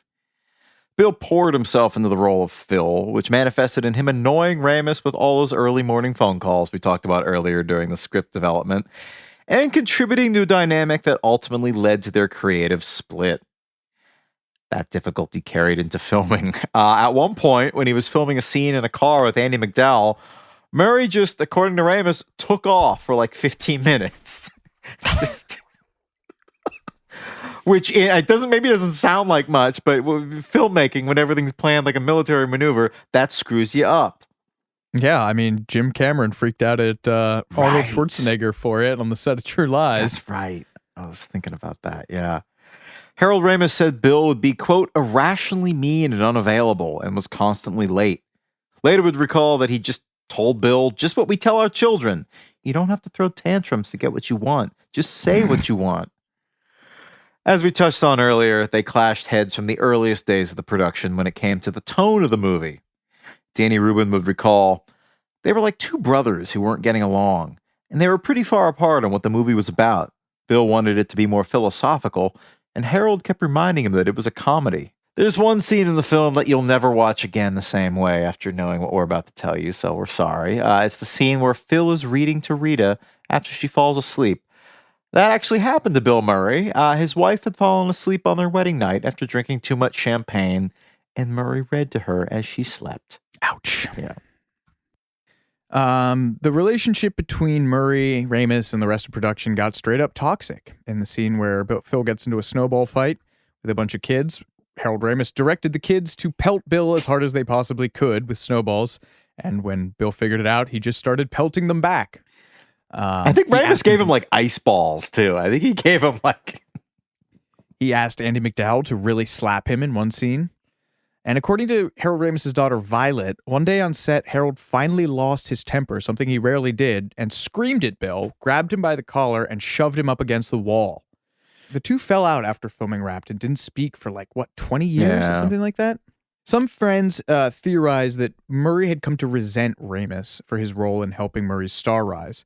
Michael Schamberg, a Hollywood producer who knew Ramis since college and had let Bill Murray sleep on his couch at times, said, Bill owes everything to Harold, and he probably has a thimbleful of gratitude. None of this apparently stopped Harold Ramis from keeping the overcoat that Bill Murray wears in the film.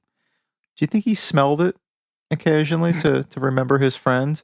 And do you think that after Ramis died, Bill got it, and then Bill smelled it to remember his friend because it had been at Ramis's house for so long it probably smelled like Ramis? Do you think anyone smelled this coat is what I'm asking you. Stop looking at me like that. It's a valid question. You're in a dark place. No, it's that I've got into perfumes in the last couple weeks as a way to trigger memories, as a way of time travel. Did I tell you about this? I forget if I told you about this. Yeah. You sure did, bud. Oh, okay. Just don't tell me you gotten into taxidermy at any point, because then I'm really going to do a wellness check. Murray has continually declined to speak about the feud, although Ramis has. It's a huge hole in my life, he said. But there were so many pride issues about reaching out. Bill would give you his kidney if you needed it, but he wouldn't necessarily return your phone calls. A New Yorker reporter named Tad Friend, who was writing a piece about Ramis in 2004, reached Murray after several attempts and told him what he was writing about and that he wanted to interview Bill. Really? Murray responded, and asked Fred to call him back in a week. When Friend did, Murray said, I've thought about it, and I really don't have anything to say. Ramis had some really heartbreaking quotes that he gave to the AV Club. I've had many dreams about Bill, that we're friends again. There was a great reunion feeling in those dreams. Bill was a strong man. He was a rock for us. You'd do a movie with Bill, a big comedy in those early days, just knowing he could save the day no matter how bad the script was. That we'd find something through improvisation. That was our alliance, kind of, our big bond. I could help him be the best funny Bill Murray he could be, and I think he appreciated that then. And I don't know where that went, but it's there on film. So whatever happens between us in the future, at least we have those expressions. Man. That's so sad. That is really sad. Well, there's at least one grace note to this sad story. Brian Doyle Murray, Bill's brother, convinced Bill to visit Ramis as he lay dying in his North Shore home in 2014, where Murray showed up with a police escort and donuts early one morning. The two spoke of their beloved Chicago Cubs and reportedly buried the hatchet. When Ramis died later that year, Murray's statement summed up their collaborations and added simply, he earned his keep on this planet. God bless him. And then, a week later at the Oscars in 2014, while presenting Best Cinematography, Murray read the list of nominees before adding, oh, and we forgot one, Harold Ramis for Caddyshack, Ghostbusters, and Groundhog Day, which is really sweet. For years, Bill Murray claimed to dislike Groundhog Day, but in an interview after Ramis's death, his feeling apparently softened. He would describe it as an extraordinary movie, and the execution was really good. Coming from the Murricane, this was high praise. I don't know if this anecdote will count as a palate cleanser, but regardless, here we go. Actor Michael Shannon of the intense Bug Eyes. Did I ever tell you I saw that guy in the subway one time? No! It was right after he'd been in the Superman movie where he played General Zod. And it was just like me and him and a few other people in the car. I was riding like the middle of the day. And we made eye contact. Whoa. And I wordless, like silently mouthed the words, kneel before Zod. Did he react? He looked away in disgust. Oh! I think it was like right after the movie had come out, was just getting panned. That's my celebrity story. Anyway, Shannon played the role of Fred in the film, and he was a big fan of Bill Murray, so he was realizing one of his dreams by working with him. And this was his first movie to boot. One day, he saw Bill listening to the Talking Heads on his boombox between takes and asked an obviously dumb in retrospect question about whether or not he liked the band. Murray then supposedly said something that made Shannon realize what a stupid question that had been. He said in an interview, so then I was crushed. I was devastated, and I was moping around. One day, Harold Ramis during lunch asked me to come play pool with him because he liked to play pool during breaks. We were talking, and he said, you having fun? And I said, yeah, but I feel really bad. I think I said something really stupid to Mr. Murray. I told him the story and I basically said, I don't think Mr. Murray likes me very much. And Harold said, no, don't worry about that. I'm sure you just caught him at a bad time or something. So when we were finally, and I've been hanging around for 2 weeks, when we finally get to the reason I was actually there, which was to shoot the scene in the dance at the end. For most of the shoot, I had to be in the restaurant every time there was a scene there, even though 90% of the time the camera wasn't even pointed in my direction.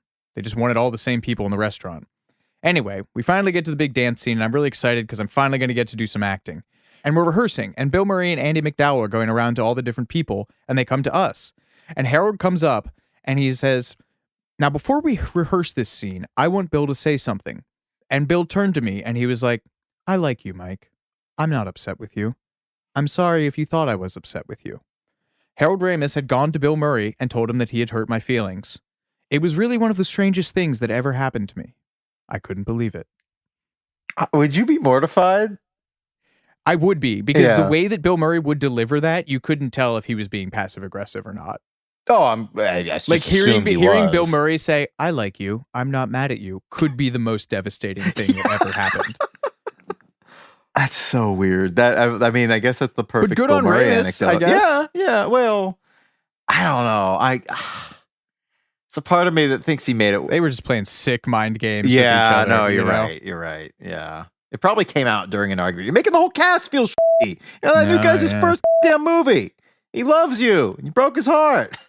That's kind of nuts that he was. I mean, I guess that makes sense, but for continuity reasons, they just wanted everybody in the restaurant. But it's kind of nuts that he was hanging around. He had like 4 lines and was hanging around for 2 weeks. And also, it's kind of cool of Ramis to just like go play pool with a kind of a glorified extra, basically. Yeah, I like that. Yeah, I've never heard anything but great things about Harold Ramis. Same. Yeah. Well, now we're going to talk about the end of the movie when Phil breaks the spell and wakes up with what I can only assume to be the love of his life. They shot 25 takes of the closing scene when Phil wakes up next to Rita. He's freed from his time loop. And they shot so many because no one was sure how the scene would actually play. And Bill actually refused to even shoot the scene at all until it was decided whether or not Phil should be wearing pajamas. Apparently, the debate over the did they or didn't they Phil and Rita moment became a source of debate around the cast and crew. To spell it out, they wasn't sure if they should be wearing just what he was wearing the night before, the clothes he was wearing the night before, or if they should be naked in loving embrace. I'm just watching you die trying to get out of this bit of minor sexual arcana. Like, I see the flop sweat forming on your brow. The debate was whether or not the characters had sex. Finish reading. Harold Ramis ended up putting it to a vote among the cast and crew, which ended in a tie. And according to Stephen Tobolsky, a.k.a. Ned Ryerson, it was a young woman in the crew who broke the tie. As he told the story, one girl in the movie, it was her first film. She was the assistant set director. She raised her hand and said, he is absolutely wearing the clothes he wore the night before. If he's not wearing the clothes he wore the night before, it will ruin the movie. That's my vote. So Harold Ramis said, then that's what we're going to do. I gotta say, I hadn't considered the full impact of the film's ending until researching this episode. Danny Rubin describes it by saying that on February 3rd, the day after Groundhog Day, Phil loses his superpowers. And something I never really considered, he may suffer disappointment that no day for the rest of his life will ever live up to his final perfect Groundhog Day. Stephen Tobolsky, a.k.a. Ned Ryerson, summed up the movie's catharsis very well. He said, the greatest gift for Phil is to become finite again. He's going to die. He's going to age. Time is going to go on, but now he has the keys to use his time well. That's beautiful. Yeah, I really like that. So speaking of time, Speaking Heigl, of time, give us a brief history of time. there are 38 different days depicted in the movie, which couldn't possibly account for everything even mentioned in different lines. The total amount of time Phil spent in the loop isn't explained in the film, but on the DVD commentary, Ramis said that Phil lived that day for 10,000 years, and then whittled it down to around 10. Give it 10. Yeah, man. Yeah. He's also said 30 or 40 years. The 10,000 years thing comes from Buddhist doctrine, which claims that it takes that long for a soul to evolve to the next level. Ramis married a Buddhist woman and obviously picked up on some of it. Well, it's nice that it's round. That's handy. Meanwhile, in an early draft of the script, Rubin said that it was really 70 or 80 years. Of course, this being the internet age, fans have taken it upon themselves to figure this out, with estimates ranging from 8 years, 8 months, and 16 days to 12 years, 403 days. Or I guess 13 years. Why did that get written like that? I don't know why that's written like that. I'm sorry. I wasn't trying to foil you. I have no idea. Simon Gallagher from whatculture.com ran a thorough investigation, claiming that the time it would have taken for Phil to become a virtuoso pianist, fluent French speaker, and professional ice sculptor, amid all his other escapades, would have run nearly 34 years. We watched 38 days, another 414 days are mentioned, and Gallagher then used Malcolm Gladwell's 10,000 hours of mastery theory to tally the rest. In fact, it could have been longer, assuming that Phil spent a number of days simply lying in bed, steeping in existential anguish. 34 years. Yeah. The Mosh... So it's our age. Yeah, right. The Mosh YouTube channel broke it down thusly, basing it on an average learning curve, meaning that they assumed Phil has an average ability to acquire and retain knowledge, and also assuming that rather than achieve virtuosity in any of these things, he's just being really good at one thing, like memorizing one song really well or memorizing French phrases really well. So they said he's seen a movie 100 times. It took him 6 months to learn how to throw cards. He lists the ways that he's died. They estimate how many days it would take to learn the timing of the events. So, memorizing Jeopardy, for example, committing the perfect crimes. There are various day counts and here's what it says. They conservatively estimate that getting to know Rita would take 1,000 days or under 3 years. So, they put the grand total at 4,576 days, or 12 years, 6 months, and 11 days, which puts you back into Harold Ramis's original time frame. So, yeah, let's see, between 12 and 34 years. Relatedly, the original cut of Groundhog Day was over 3 hours long, which obviously the filmmakers decided to trim down to a more manageable length in the edit. Yes, the version that was released was much shorter. And now we're going to talk about the release of the film. Because Groundhog Day... In a segment we like to call Getting That Hog Out. I feel really bad. You gave some really incredible section headings to this outline, and I haven't read any of them. I feel as though I should go back. Hog's Well That Ends Well for the ending segment. The Hog Will Rise Again. Hogging Out with Nick Cannon. That was good. Lords of Hogtown was very good. Check out my Hogcast. Is probably my favorite for obvious reasons. Oh, you like Hogger versus Hogger, like Kramer versus Kramer? That was good. Okay. I know when that hog line bling was good. Who Let the Hogs Out is probably my favorite. Low-hanging fruit, but I had to do it. Hogspiration's not the best, but I appreciate the theme. There's no bad ideas in brainstorming. Yeah. But okay, yeah. Getting that hog out. We're getting Groundhog out into the world. Getting Groundhog Day out in the world. Because Groundhog Day is only celebrated in the USA and Canada, which I didn't realize, international countries had to translate the title differently because locals wouldn't know what the hell Groundhog Day meant. Does anybody really know what Groundhog Day means?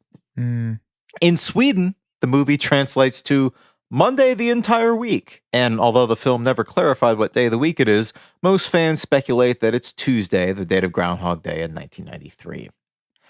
The German movie well, wait a minute. If it was the year before, which is really, the movie came out in 1993. If it was the year before, when people using their common sense would assume the movie was made, I think Groundhog Day would have been on a Monday that year. So it works. Swedes never get it wrong. Volvo, IKEA, look at it. It's great. The German movie title is The Groundhog Greets Every Day. I would love to know how that's said in German. Probably in a foreboding, somewhat sinister fashion.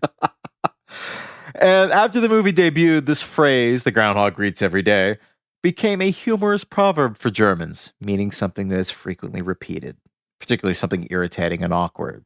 I mean, it's kind of like how in this country, Groundhog Day has become an expression. Brazilians know the film as Spell of Weather. And the French, predictably, took the most hardline existentialist route by calling it A Day Without End. My favorite Sartre book. Yeah. Funnily enough, the film wasn't actually released on Groundhog Day 1993.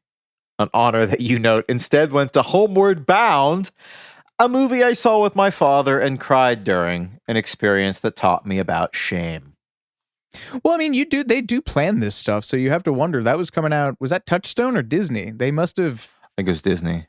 yeah, so somebody must have figured, don't put your family film in against Disney's. No. When did it come out? It came out in like June or something? No, it came out a week after Groundhog Day. It came out like 10 days or something afterwards, yeah. The film was, of course, a hit because, as you mentioned, and I echo, it's perfect. Mm-hmm. It grossed nearly $71 million domestically and $105 million worldwide, which is many orders of magnitude past its budget. Though, as you know, that's a tricky stat since budget estimates range from $14.6 million to $30 million. We do know the box office returns, though, and it made $70.9 million domestically and $105 million worldwide. Pretty good. Not bad, not bad. Critics loved it initially and continue to. In his reappraisal of the movie, Roger Ebert wrote, "Groundhog Day is a film that finds its note and purpose so precisely that its genius may not be immediately noticeable." Like I said at the top, me and Ebert. "It unfolds so inevitably, is so entertaining, so apparently effortless, that you have to stand back and slap yourself before you see how good it really is." Could not agree more. At the time, Hollywood had just come out of an era when it had been heavily criticized for sex and violence portrayed in mainstream blockbusters, so course-correcting to a broader family film was inevitable from both cultural and business standpoints. Because as production costs rose, anything that appealed to a broader audience would make more money in both theaters and home rentals and purchases.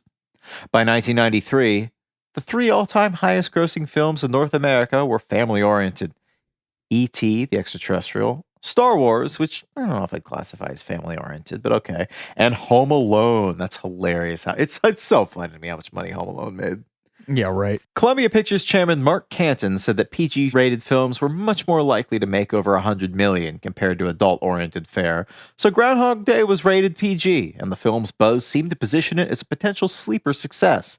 Groundhog Day was one of many family films released in 1993, including Free Willy, Last Action Hero, and the highly anticipated Jurassic Park, which would go on to become the highest-grossing film for a few years. Before Star Wars came back. Yet no less an authority than screenwriting legend William Goldman said in 1993, "I think Groundhog Day is the one that will be, of all the movies that came out this last year, it's the one that will be remembered in 10 years. As we touched on earlier, Bill Murray was initially unhappy with the finished film. In a 1993 interview, he said that he wanted to focus on the comedy and the underlying theme of people repeating their lives out of fear of change, while Harold Ramis wanted to focus on the redeeming power of love, though he eventually conceded that Ramis had ultimately been right to do what he did. Janet Maslin, in her interview, felt that the film was well balanced between sentimentality and nihilism, just like our podcast. But Bill Murray eventually came around on the film, as we mentioned earlier also, calling it probably the best work I've done and probably the best work Harold will ever do. It kind of seems like an underhanded compliment. Well, He was right. yeah. Despite its acclaim and cash flow, the film got a lot of negative attention, including from religious groups and spiritual gurus, which baffled Harold Ramis because he didn't think anyone would be taking this stuff that seriously. Critic Owen Gleiberman also compared it unfavorably to Back to the Future, which he found more cleverly structured. False. No. And Back to the Future, I think, is probably, if you force me to choose my favorite movie, and I love this movie, obviously, as I've said. No, very different. I hate that. Makes me mad. Get his ass. Yeah. Get him, Gleiberman. Get Gleiberman. Anyway, sorry. Interestingly, after Groundhog Day was released, several science fiction writers came forward and argued that the screenplay stole their idea. Richard Lupov claimed that Groundhog Day ripped off his short story 12:01 p.m., while Ken Grimwood charged that it was actually based off of his story, Replay, which I have never read. And this brings us to the curious case of the 2014 movie The Edge of Tomorrow, also known as... Fantastic movie. Can't recommend it enough. Really? Yeah, it's awesome. Well, you take this segment then. I've never seen it. Oh, it's so good. It's all I have to tell you is you just get to watch Tom Cruise die over and over and over again. Yeah, it's subtitled like Live, Die, Repeat. Live, Die, right? Repeat. That was what it was originally supposed to be called, and the networks chickened out and retitled Edge of Tomorrow. It's basically Groundhog Day, but as an alien invasion movie. And there's some funny nods. The Tom Cruise's co-star is named Rita. Both protagonists awake at 6 a.m. with the line same old, and both main characters eventually pinch themselves at one point to prove that tomorrow has finally arrived.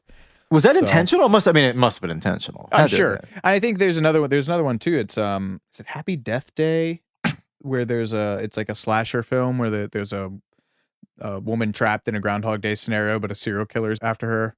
It's just a durable premise that just keeps on giving. Danny Rubin was the first. Speaking of durable premises that keep on giving, on to nihilism. How was that for a segue? No, I liked it. Okay. Thank you. I'm needy, just like you. I just mask it better. Now we must arrive at some of the spiritual, religious, and philosophical underpinnings of Groundhog Day. One precursor is good old Friedrich Nietzsche's and his Gay Science, which is not his life's work, but a book he wrote, which tells the story of a man that lives the same day over and over and over again. Writer Danny Rubin has said that the beauty of the framework is that the beauty of the framework of his film is that everybody seems to bring their own way of thinking and their own discipline to bear on the ideas within it, and would express that he would say that this is absolutely describing the essence of Nietzsche's philosophy. I think the movie shows that it's the repetition of days itself which pushes us forward in our own maturation as we start to encounter the same things over and over again. Rubin has also said that he didn't actually set out to write a spiritual work, just one about how people get stuck in patterns that they can't free themselves from. Like U2 once memorably did. That was a moment, I thought. Was it a pattern? Yes, yeah. This pattern didn't scan. It's hard to rhyme. Oh, things rhyme with pattern. Flattern. Matter. Batter. Shatter. You gotta slant, you gotta force it. You know? Say it like an Irishman, I guess. Yeah. Rubin called Groundhog Day a story about how to live, whose life isn't a series of days, who doesn't feel stuck from time to time. This is crystallized in the sad, funny bowling alley scene in which Phil asks two Punxsutawney men if they understand what it's like to be stuck in a place where nothing they do matters. Yeah, man, that pretty much sums it up, one replies. Groundhog Day has also been described as a love letter to psychotherapy, which I find interesting, and it can also be interpreted as a secular tale in which Phil is experiencing an existential crisis where primal self-indulgence is no longer satisfying, causing him to fall into a depression that he escapes by taking ownership of his own self-improvement, and then he uses his improved persona to benevolently help others. Again, though, everybody saw their own personal beliefs reflected in the film. Harold Ramis said he got calls from Buddhists, Jesuits, yogis, all saying, "You must be one of us. This movie expresses our philosophy perfectly." Philosophers have compared it to the Greek mythological figure of Sisyphus, condemned to eternally roll a stone up a hill each day, only to have it roll back down. A concept that existentialist philosopher Albert Camus used as the framework for understanding the essential absurdity of existence and making your own happiness out of that in his work, The Myth of Sisyphus, which ends with, "The struggle itself towards the heights is enough to fill a man's heart. One must imagine Sisyphus happy." At one point in the movie, Phil suggests that he's killed himself enough times to no longer exist. Ego death. Yes, and according to Harold Ramis, at least, it's at this point that Phil becomes ready to change. Buddhist leaders suggest that Phil could be interpreted as a bodhisattva, someone who has reached the brink of nirvana and returns to Earth to help others do the same. For Jews, Phil's escape from the timeline can be seen as a reward for finally learning to perform moral deeds, or mitzvah, which I assume is related to mitzvah. Yeah, mitzvah means good deeds, and there's there was a scandal a while back because they found out that the Hasidim in Brooklyn were buying and selling mitzvah online, like on eBay. I mean, it's like Catholic indulgences. Like, I mean, one guy just being like, "Oh, I've got so many mitzvahs, bros. I'll sell them to you," and then they did. Give me a good price. Yeah. That's amazing. Yeah. In Christianity, Phil's journey can be interpreted as a form of resurrection, or as Phil being trapped in purgatory until he can earn his place in heaven through selfless acts. One Kabbalist analyzed the significance of the film's numerology. And by the way, in case you were interested, at least one economist has published a column claiming that Groundhog Day, the movie, quote, illustrates the importance of the Mises-Hayek paradigm as an alternative to equilibrium economics by illustrating the unreal nature of equilibrium theorizing. Addicts have also told Danny Rubin that the film helped them realize they were trapped in Punxsutawney's of their own making, which is an outcome of That's this film nice. I hadn't considered. The number of people that it helped get clean and lives it presumably saved, which is amazing. Offsetting that. Damn, wow, okay. We're saving the most grim fact for last. Groundhog Day passed into usage in the military for those repeatedly deployed to areas of conflict like Bosnia, Iraq, or Afghanistan. Bill Clinton was heard to actually reference this during a speech to troops in the mid-90s. Oh, God, that's grim. Fuck Clinton. Oh, here's another good header. Hogs born back ceaselessly into the past. That's great. Danny Rubin actually seemed to fare the worst out of all the folks associated with Groundhog Day. After the film's success, of course, he immediately started getting calls, but producers had pigeonholed him. They'd say, just write something normal and it'll come out Danny Rubin-y. It'll be great, he told Vulture. But I didn't want to write something normal. It's messing with the premise and the structure that makes it exciting. Rubin had also moved his family to New Mexico before the film wrapped and resolutely refused to play ball with the Hollywood system. His brother Michael tried to convince him to fly back for meetings, saying, they want to meet you for lunch at the Ivy, and they want to think you're a totally fun guy. You get in the door because you wrote a hit movie, but they want to see you as a guy they can play with. Rubin responded, as I probably would, by digging his heels in harder. He told Vulture, it would be like Goldie Hawn has a dysfunctional family. None of them get along, so they go camping, and in the end, they all learn to love each other. Typically, I would say, okay, I'm going to tell you your movie. He'd give them a well-laid-out 3-act structure film and a standard conclusion before then telling them, under no circumstances am I going to write that movie. Speaking of being trapped in patterns, he then admitted, it took me years to understand that's why the business started disappearing. Rubin battled against this for years. He'd write scripts and sell them to like Universal, Amblin, Castle Rock, which is Rob Reiner's production company, Miramax, but everyone wanted to rewrite them. And then when he refused, he'd be kicked off the project. People weren't responding to my stuff by making movies out of it. They were optioning it, but then there were the same arguments over and over. They were trying to make a movie that I said I was expressly not interested in making. Matthew Warchus, who directed the Groundhog Day musical that Rubin ultimately helped put together, said, Danny's got every reason to have an antagonistic relationship with this beast. But ultimately, it seems like Rubin has made peace with it. I was always thinking, I'm not a one-hit wonder. I'm not a one-hit wonder. But even if I am, okay. That's more than most people get. Every year to celebrate the holiday, he and his wife invite all of their friends over, and they move the furniture and have a dance party. That's cute. One of Rubin's big returning to embrace his baby projects was a Groundhog Day musical, which first premiered in London in 2016, winning an Olivier Award and going on to be nominated for multiple Tony Awards after its Broadway debut a year later in 2017.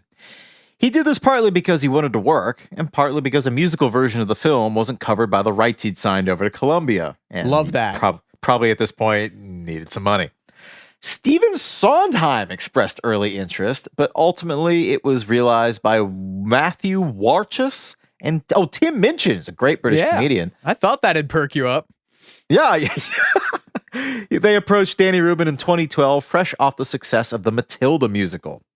The trio collaborated for a few years before producing the finished version, and while no one really expected Bill Murray to attend, he did, and then went back the next day, which is mind-blowing, and he had surprisingly positive things to say. The idea that we just have to try again, is such a beautiful, powerful idea. He even commended the show's cast and crew for their phenomenal efforts. As actors, I can't respect enough how disciplined you are and how serving you are of the process, he told them, according to Rolling Stone. There's nothing worse than seeing someone that's out for themselves, and you're all in it for each other.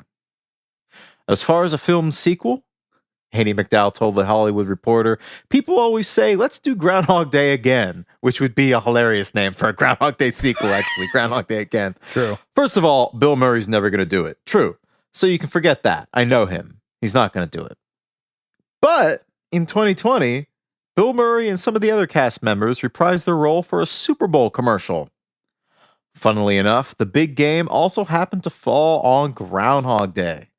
What better reason to bring the characters back than to advertise the Jeep Gladiator? Oh. brings us nice full circle. We're talking about Gladiator 2 at the beginning of this. That's cool. I like that. There we go. We're saving it. All right. The nearly 2-minute advertisement showcases the vehicle while Bill Murray and the Groundhog enjoy a handful of humorous scenes together. Jeep really did their due diligence for this ad. It was filmed in Woodstock, just like the original movie. And the video concludes with the line that echoes the movie. Have the day of your life over and over and over again. Because capitalism is the only thing that yields good things anymore. A writer named Desson Thompson once snarked, "Groundhog Day will never be designated a national treasure." Well, guess f***ing what, buddy? Dude, what? In 2006, it was, baby! Groundhog Day actually didn't receive any major awards or even nominations at the time, but it's clearly won the long war in the hearts and minds of not just the public, but the official ivory towers of the film world, the American Film Institute, and the National Film Registry. So, oh, fuck yeah. Here's a perfect ending image for you. The cast reunited for the first time on the 31st anniversary of the film and the 10th anniversary of Harold Ramis' death. They came together at the Harry Carey Tavern at the Navy Pier as I Got You, Babe played on the PA. When the local groundhog saw his shadow, Bill Murray threatened to go to town on the rodent with his cane. Well, folks, I don't know what there's left to say about a film so perfectly constructed and around a central concept that's so at once universal but deeply personal and heartfelt that every major philosophy and religion can claim it presents their doctrines. It teaches us that loving ourselves and engaging with our communities is the only way to break the chains that we forge in life. It tells us to watch out for that last step. Perhaps the ultimate Zen statement from this movie is the one to take with us. Something's changed, and any change is good. Well said. Folks, thank you for listening. This has been Too Much Information. I'm Alex Heigl. And I'm Jordan Runtagh. We'll catch you next time.